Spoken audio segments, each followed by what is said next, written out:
వ్యవస్థని అట్టిపండు తోలు తీసినట్టు తీసి ఆరేస్తారు. ఏంటిది? అట్టిపండు తోలు తీసినట్టు తీసి ఆరేస్తారు. అది సామాన్యుడితో పెట్టుకోకూడదు ఎప్పటికీ. సామాన్యుడు ఒక్కసారి తిరగబడితే ఎలా ఉంటుందో చూడండి. మీ వ్యవస్థలో అంటే కొంతమంది వరకే ఉంటారు వ్యవస్థలో. అదే సామాన్యుల్లో కొన్ని వేల మంది, లక్షల మంది, కోట్ల మంది. అది ఎక్కడైనా సరే, ఏ దేశమైనా సరే, ఏ రాష్ట్రమైనా సరే, ఎక్కడైనా సరే సామాన్యుడు ఒకళ్ళు ఇద్దరు కాదు, కొన్ని కోట్ల మంది ఉంటారు. అదే వ్యవస్థ అంటే కొంతవరకే నియమించి ఉంటుంది. సో కొంతమందే ఉంటారు వ్యవస్థలో. సామాన్యులు అనేది చాలా పెద్ద సైన్యం. సైన్యంతో ఎప్పుడు పెట్టుకోకూడదు. ఏదైనా వ్యవస్థ నీకు ఇచ్చినప్పుడు న్యాయంగా పరిపాలించు అంతే. ఏదైనా పని చేయాలనుకుంటే న్యాయంగా చేయి. అంతేగాని ఒకళ్ళు ఏదో చెప్పారని చెప్పి దాని మీద నువ్వు రూట్ క్రియేట్ చేసుకుంటూ వెళ్ళిపోవద్దు. అది తప్పు మొన్నమ్మటికి.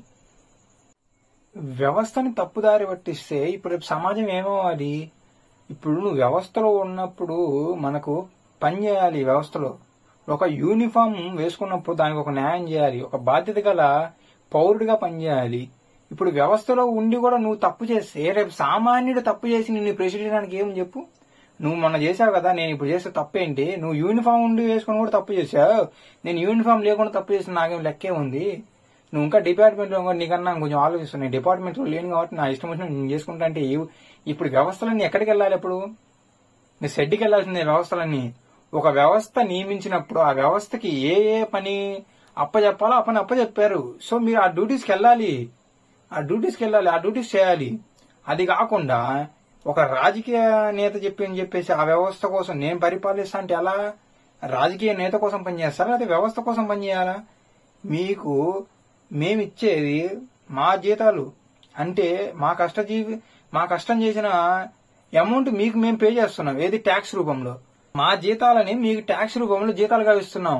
సో ఏంటి? మా కోసం మీరు పనిచేయాలి కనుక ఇప్పుడు దాన్ని తీసేసి మీరు ఒకళ్ళ కోసం మమ్మల్ని అందరినీ బ్లేమ్ చేస్తే ఎలా?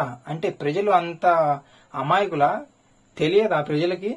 రేపు ఒకళ్ళు ఉంటది. సో ఈ ప్రభుత్వం పోవచ్చు, రేపు వచ్చే ప్రభుత్వం రావచ్చు, నీకు అనుకూలంగా లేకపోవచ్చు, వాళ్ళకు అనుకూలం అవ్వచ్చు. అప్పుడు నీ పని ఏమవుతుంది? సామాన్యం తిరగబడితే నీ పని ఏమవుతుంది? ఒకసారి మైండ్కి ఆలోచన రాలేదా?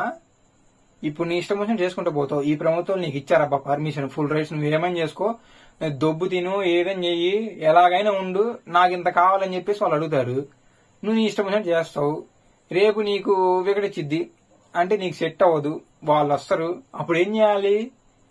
అప్పుడు వీళ్ళు తిరగబడరా? ఇప్పుడు వాళ్ళది అనుకోని చెప్పేసి వాళ్ళు అనుకూలంగా చూసుకొని వీళ్ళు తిరగబడరా? అప్పుడు మీ పరిస్థితి ఏమవుతుంది?